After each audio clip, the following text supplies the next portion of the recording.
semuanya, Assalamualaikum warahmatullahi wabarakatuh. Kembali lagi bersama saya, Pak Mistiawan, tentunya di pelajaran PJOK.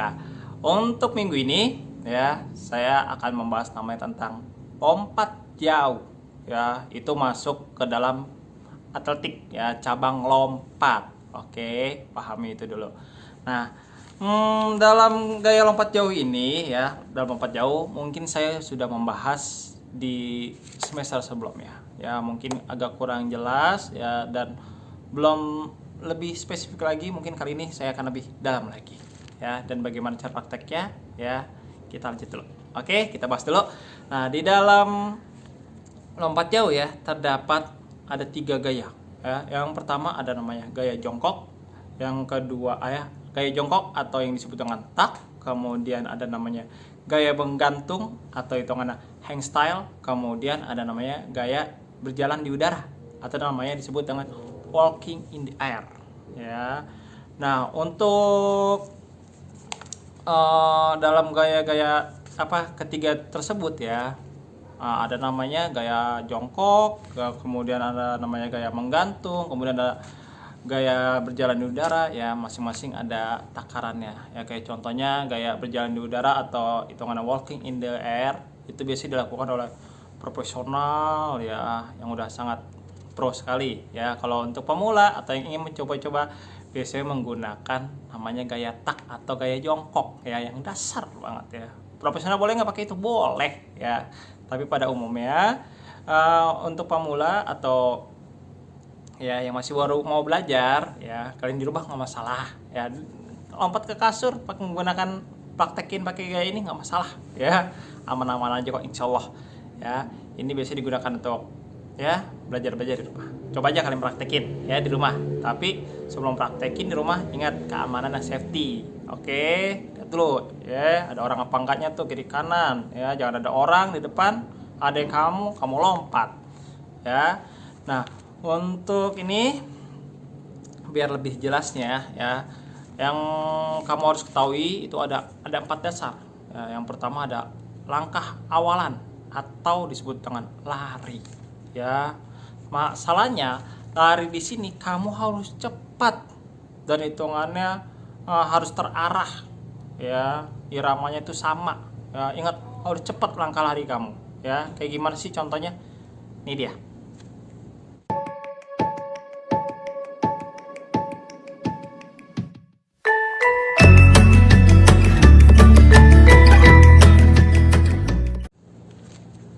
Nah, gimana, ya? Paham habis ini, ya? Maksudnya saya dengan lari itu, ingat larinya itu kamu harus secepat-cepatnya, ya, sekencang-kencangnya tanpa mengurangi, ya, mengurangi kecepatan dan hitungannya kamu terarah, ya, tanpa tiba-tiba berhenti gitu, ya, gitu. Nah, kemudian yang kedua adalah tolakan, ya, dimana ini tolakan kamu ini menggunakan kaki yang terkuat. Maksudnya tolakan sini, ya, lompat, ya, kan kamu lari kemudian lompat, ya kan. Nah, di dalam ketika mau lompat ini, ya, kamu menggunakan kaki yang paling kuat, ya, salah satu kaki kamu, ya. Kadang ada yang bilang, Pak, saya bingung, Pak, kaki saya yang mana yang paling kuat, ya.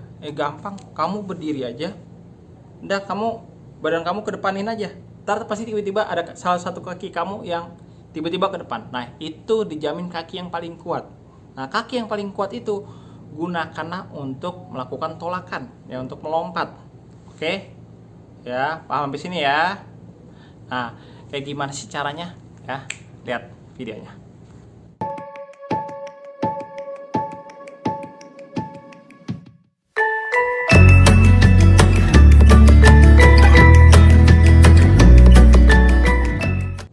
Gimana? Udah paham, ya, maksud saya dengan tolakan? Nah, ingat, di dalam tolakan ini kamu ketika melakukan lompatan harus hitungannya ke atas, jangan kamu melompatnya ke depan, ya. Ingat, harus ke atas kamu melompat, ya. Lah, kalau begitu kadang-kadang tanya, Pak, kalau saya lagi lari tiba-tiba melompat ke atas, otomatis lompatnya di tempat dong? Enggak dong, ya. Tapi kamu ketika lari tiba-tiba lompat, ya, ingat lompatnya ke atas, otomatis secara tidak langsung badan kamu lontar ke depan kok, ya. Jangan kamu lompatnya ke depan, yang ada jarak kamu jadi rendah.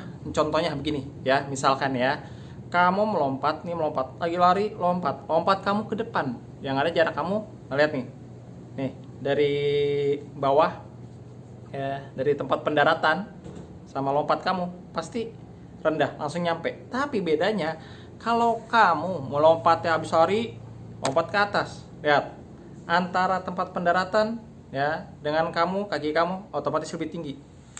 Secara otomatis dia akan lebih jauh ya. Paham sampai sini ya? Oke. Dan kemudian ya, yang teknik dasar yang ketiga adalah melayang. Nah, masalah di sini adalah kamu kayak tadi ya, melayang setinggi-tingginya. Makanya lompatlah dengan tinggi, setinggi-tingginya. Oke. Dan ingat, kaki kamu harus sejajar dan tangan kamu jangan lupa. Kan melompat habis lari, nah tangan kamu langsung ke depanin. Ya, langsung. Atau enggak kamu kayak orang lari nggak masalah ya, atau nggak lebih baik segini, kaki ya, kaki kamu sejajar, tangan kamu juga sejajar ya. Paham nggak nih sini ya?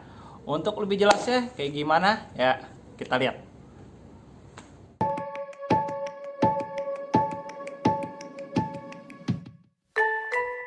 Nah, gimana, udah ngerti ya maksud saya dengan melayang ya? Ingat, melayang seperti itu contohnya.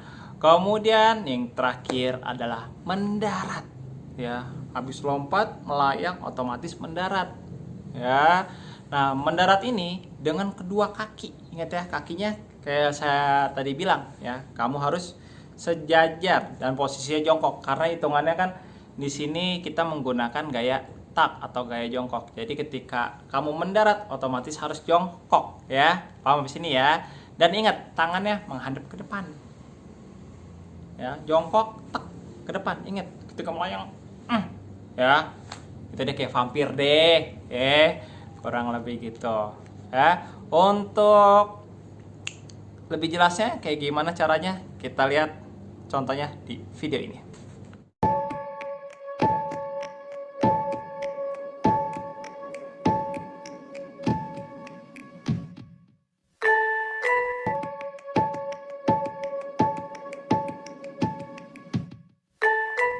Nah, oke. Kayaknya saya udah cukup ya untuk di pembahasan yang itu tentang tekniknya. Selanjutnya saya akan membahas namanya tentang di sini yaitu lapangannya ya, aturan lapangannya. Dalam arti di sini saya akan membahas tentang ukuran lapangannya. Ya, oke. Gimana saya akan bahas ya?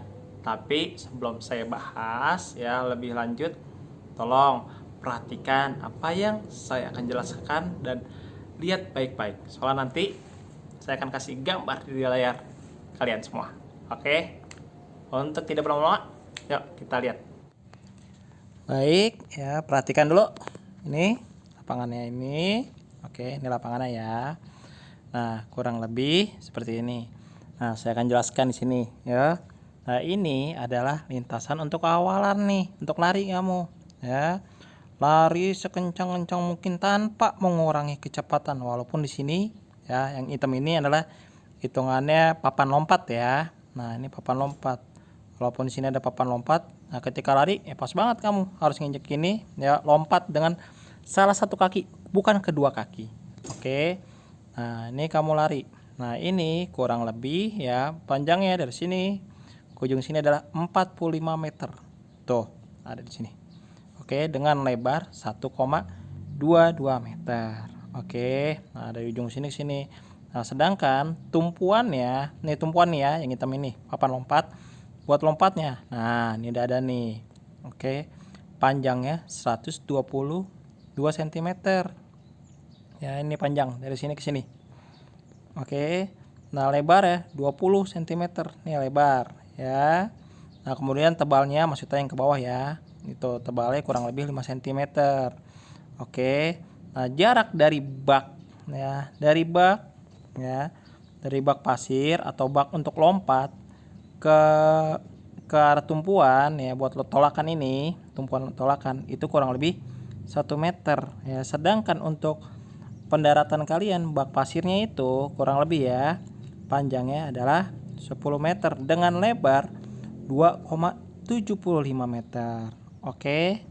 Ingat kalian dari sini lari, ya lari sekencang-kencangnya dari sini, siap lari.